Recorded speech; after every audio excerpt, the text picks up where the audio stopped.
மாண்புமிகு பேரவைத் தலைவர் அவர்களே, இந்த தீர்மானம் ஒரு அரசியல் கட்சியின் தீர்மானம் அல்ல, தமிழ்நாட்டின் உரிமையை நிரந்தரமாக பாதுகாக்கும் தீர்மானம். எனவே அனைத்து கட்சிகளை சேர்ந்த மாண்புமிகு பேரவை உறுப்பினர்கள் இந்த தீர்மானத்தை ஒருமனதாக நிறைவேற்றி தர வேண்டும் என்று கேட்டுக்கொள்கிறோம். நன்றி. மாண்புமிகு உறுப்பினர் ஆர். செல்லசாமி அவர்கள் இது குறித்து கருத்துக்கள் தெரிவிக்க விரும்பலாம்.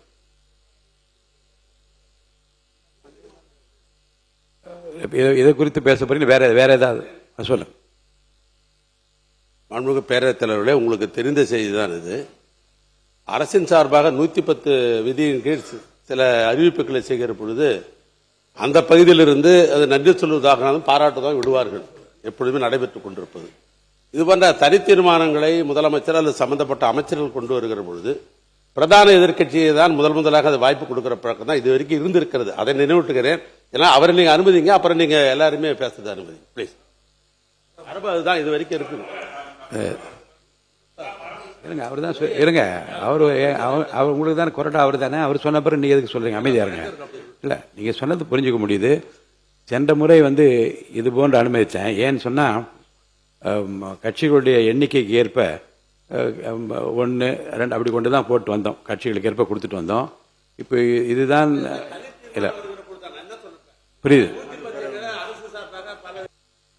சரி, அவை முன்னவர்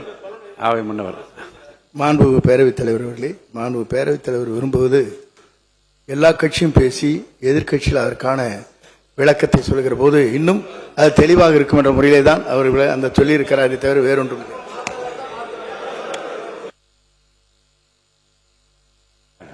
அது